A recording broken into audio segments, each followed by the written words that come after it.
Well, our Defence and Security Analyst, Professor Michael Clarke, joins me now. Michael, good to see you. Let's talk about what's happening on the ground. And we're going to focus first on Bakhmut. Russia appears to be making gains around this city. Can you tell us what we know? Yes, it's the one place where, on the ground, the Russians do seem to be making gains. The Wagner Group are attacking Bakhmut. They've made it into their objective. They've tried from the frontal assault from the east. They've tried from the north, and that was pretty disastrous. But they do now seem to be moving in from the south. They seem to have crossed the Bakhmutek River, and they're on the other side of the river.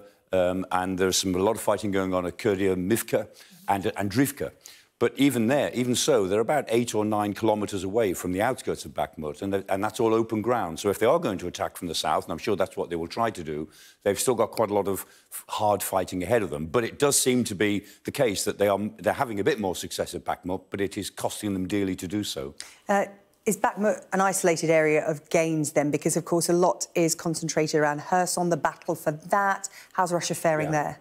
Everywhere else, they're digging in. And this is a really interesting map. This is done by the Institute for the Study of War, who are excellent, and this is a really good piece of research, using a lot of satellite data.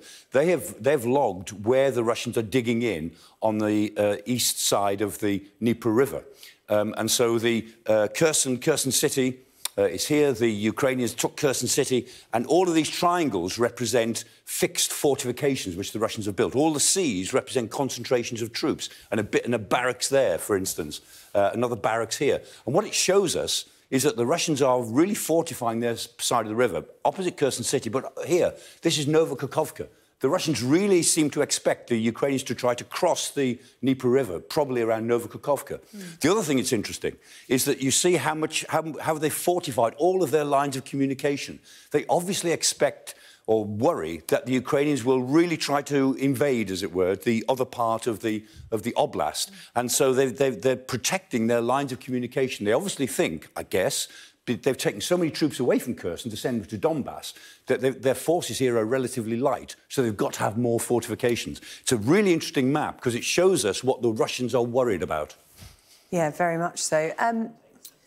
We heard President Zelensky saying, look, you know, cold, dark days ahead, and this is only going to stop when Moscow runs out of missiles, but Ukraine are getting some of their own.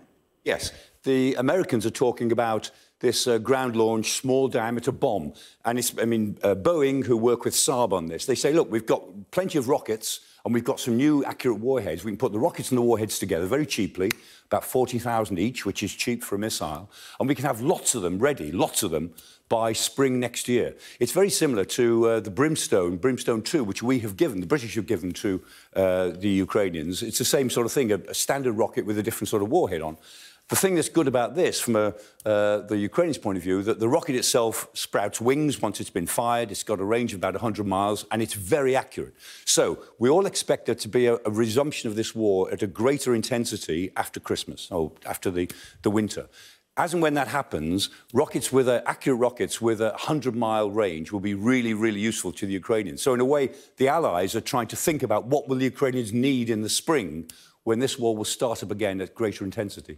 OK, Michael, for the moment, thank you, Professor Michael Clarke, there with analysis.